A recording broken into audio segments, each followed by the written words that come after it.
Bonjour à tous! Aujourd'hui, nous allons faire des cookies. Et pour ça, vous avez besoin de farine, de beurre, d'un œuf, de cassonade et de sucre blanc, d'un sachet de sucre vanillé ou de poudre de vanille, d'un demi-sachet de levure chimique.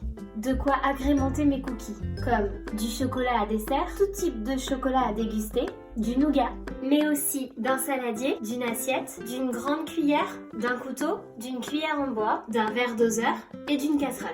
C'est bon? Vous avez tout ce qu'il faut? Alors maintenant, lavez-vous les mains et c'est parti!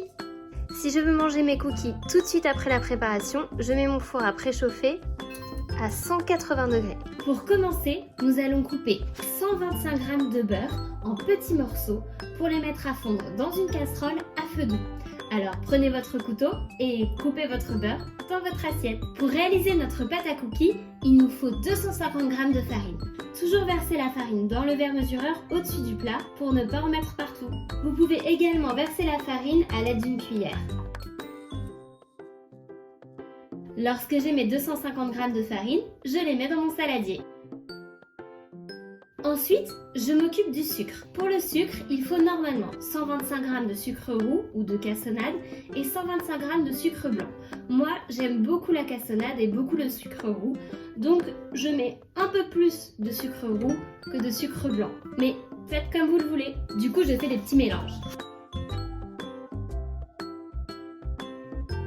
À ce stade, j'ai mis 150 g de cassonade, 75 g de sucre roux et 25 g de sucre blanc. J'aime quand les cookies ne sont pas trop sucrés, mais vous faites à votre goût, bien évidemment. Je l'ajoute à la farine.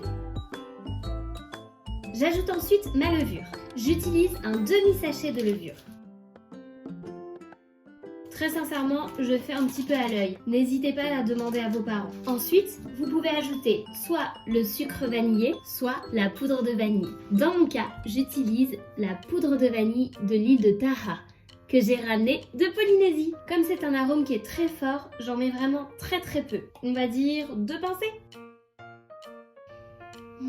Ça sent tellement bon. Avec ma grosse cuillère, je peux commencer à mélanger la farine, le sucre vanillé ou la poudre de vanille et le demi-sachet de levure. À ce stade, j'ajoute mon œuf. Si vous ne savez pas comment casser un œuf, 2 solutions. Soit vous allez voir ma vidéo sur le gâteau yaourt où je vous explique comment casser un œuf, soit vous demandez à papa ou maman. C'est parti! Je suis gentille, je vous remontre. Vous tapotez 3 fois sur le coin du saladier. Vous plongez vos pouces à l'endroit où l'œuf s'est fendu et vous ouvrez délicatement. N'oubliez pas de vous laver les mains ensuite. Une fois que c'est fait, vous mélangez votre préparation. À ce stade, vous pouvez mettre à fondre le beurre que vous aviez mis de côté. Vous vous rappelez, 125 g de beurre que l'on fait ensuite chauffer dans une casserole. À vous de jouer!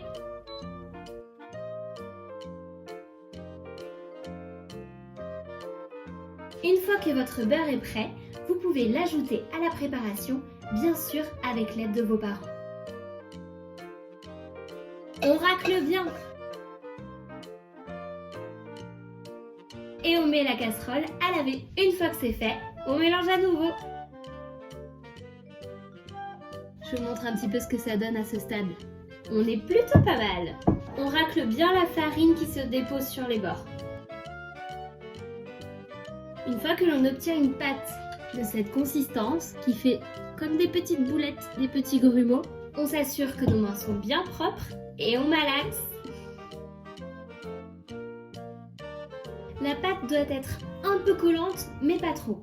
Si elle l'est trop, vous rajoutez un petit peu de farine. Si elle ne l'est pas assez, vous pouvez vous mouiller les mains.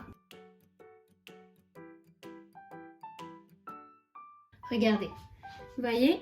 La pâte n'est pas trop collante, elle se sépare facilement et elle est assez homogène. Ça veut dire qu'elle est prête! Je place donc mon papier sulfurisé sur mon plan de travail. Je prends des petites boules de pâte. La boule fait peut-être 1/3 de mon poing. Vous la placez et vous aplatissez. Vous pouvez lui donner la forme que vous souhaitez. Pour le moment, je n'en fais que 4, donc je mettrai le reste de ma pâte au réfrigérateur.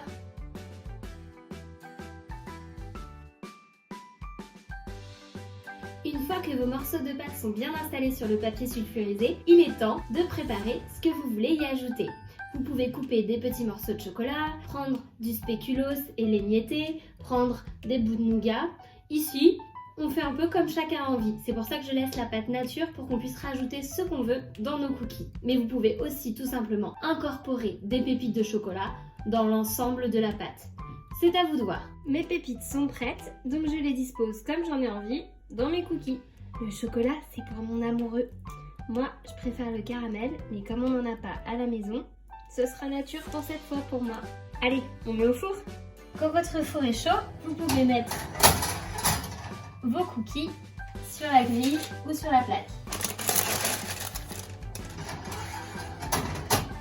Et vous pouvez laisser environ 10-12 minutes, mais je vous conseille de surveiller au fur et à mesure. Et si vous voulez les laisser un peu plus longtemps parce que vous les aimez bien dorés, c'est possible aussi. À tout à l'heure. Et voilà, les cookies sont prêts. En attendant, bonne dégustation, restez chez vous et restez connectés.